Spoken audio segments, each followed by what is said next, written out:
আজকে সকালবেলায় মা স্নান করে গোপাল সোনাকে পুজো করে নিয়েছে, কারণ গোপাল সোনাকে আজকে বানিয়ে দেওয়া হবে নলেন গুড়ের পায়েস। বছরের প্রথম দিনে প্রথমে আগে আমাদের বাড়িতে নলেন গুড় দিয়ে কোনো কিছু গোপাল সোনাকে আগে বানিয়ে সেবা করতে দেওয়া হয়, তারপর আমাদের জন্য কোনো কিছু বানানো হয়, পুলি পাটিসাপটা এগুলো। কারণ গোপাল সোনাকে আগে না দিলে আমাদের ভালো লাগে না, তাই গোপাল সোনার জন্য আগে তৈরি করা হয়।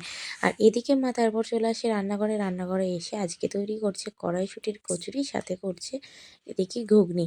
ওইদিকে কড়াইশুঁটির কচুরি সবার খাওয়ার পর দুপুরবেলা রান্না করা হচ্ছে এদিকে। তারপর দুপুরবেলায় রান্না খাওয়া-দাওয়া করে একটু ঘুম দিয়ে চলে এসেছিলাম। আমাদের বাড়ির পাশে হচ্ছে অঙ্কুর মেলা। সেই অঙ্কুর মেলায় আমরা চলে এসেছিলাম। উম এখানে নাচ, গান, আবৃত্তি হচ্ছিল। আর আমি যে টাইমে এসেছিলাম সেই টাইমে সবাইকে পুরস্কার দেওয়া হচ্ছিল। এখানে সবাই পুরস্কার নিচ্ছে। পুরস্কার নেওয়ার পর এখানে তবলা বাজানোর প্রোগ্রাম শুরু হবে। এখানে তবলা বাজানোর জন্য প্রস্তুতি নিচ্ছে সবাই। তারপরে এখানে তো নাচ, গান সবকিছু হবেই। ততক্ষণে আমরা চারিপাশটা দেখে নিচ্ছিলাম। যারা, যারা ছবি এঁকেছে সেই ছবিগুলো এখানে টাঙানো আছে, আর প্রত্যেকের নিচে নাম লেখা রয়েছিল। কারা কোন ছবিটা এঁকেছে।